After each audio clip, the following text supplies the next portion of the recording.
या तो अहमदनगर के आमदार, खासदार, मंत्री और खुद कलेक्टर साहब आंख से अंधे हो गए हैं, उन्हें कुछ दिखाई नहीं दे रहा है कि नेवासा से लेके पुणे तक का जो रास्ता है किस तरीके से यहाँ पर खड्डे ही खड्डे नजर आ रहे हैं।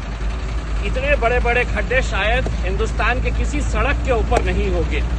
एक बात समझ में आ रही है कि या तो ये जितने लोगों का मैंने नाम लिया हूँ, आमदार, खासदार, मंत्री और कलेक्टर साहब, डीपीडीसी के पैसे के जरिए ये सीमेंट भी अपने पेट में डाल दे रहे हैं और डामर भी खुद खा रहे हैं। शायद यही वजह है कि आज सड़कों की हालत देखिएगा कि ऐसे ऐसे खड्डे पूरे रास्ते के ऊपर है कि आप अंदाजा नहीं लगा सकते। इस सड़क से गुजरने वाले लोगों के ऊपर क्या तकलीफ हो रही है, आप इसका अंदाजा नहीं लगा सकते। मैं महाराष्ट्र के मुख्यमंत्री देवेंद्र फडणवीस साहब, एकनाथ शिंदे साहब, अजीत पवार साहब, आप तीनों से ये दरखास्त करता हूँ, अपनी गाड़ी के अंदर, कितनी ही आलीशान गाड़ी क्यों ना हो, आप पूना से निकलिए और नेवासा तक उस गाड़ी के अंदर बैठ के जाइए। आपकी गाड़ी का सफर जो होगा उसके बदले में मैं आपको 10,001 रुपया इनाम दूंगा।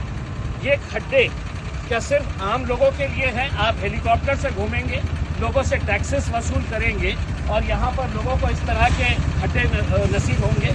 हम सरकार से ये दरखास्त कर रहे हैं, अहमदनगर प्रशासन और पुलिस को ये बता रहे हैं, अगर जल्द से जल्द ये रास्ते की दुरुस्ती नहीं होती है तो हम इस रास्ते को पूरी तरीके से पैक कर देंगे। हम रास्ता रोको आंदोलन करेंगे।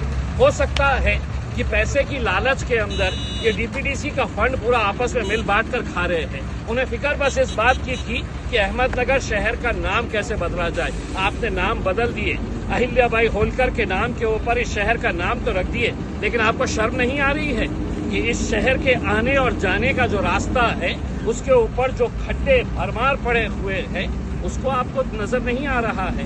हम आपसे दरखास्त कर रहे हैं। और हाँ, मुख्यमंत्री साहब अगर इस सड़क से गुजर रहे हैं तो 10,001 रुपया, और अगर इसी सड़क से वापस जा रहे हैं तो दोबारा 10,001 रुपया हमारी तरफ से, मजलिस की तरफ से आपको दिए जाएंगे। आमदार, खासदार, कलेक्टर साहब, आपसे मैं दरखास्त कर रहा हूँ, एसी कैबिन में बैठने के लिए आपको नहीं वहाँ पे जगह दी गई है। आप कैबिन से बाहर निकलिए और देखिए कि आपके जिले की हालत क्या हो रही है करके।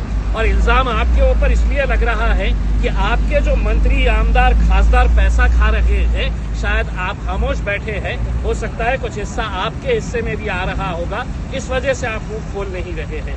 जल्द से जल्द ये रास्ता दुरुस्त कर दीजिएगा। हमें मजबूर मत करिएगा कि हम दोबारा यहाँ पर आए और पूरे रास्ते को हम जैम कर दें। जल्द से जल्द ये काम शुरू किया जाए। MIM जिंदाबाद, MIM जिंदाबाद, MIM जिंदाबाद।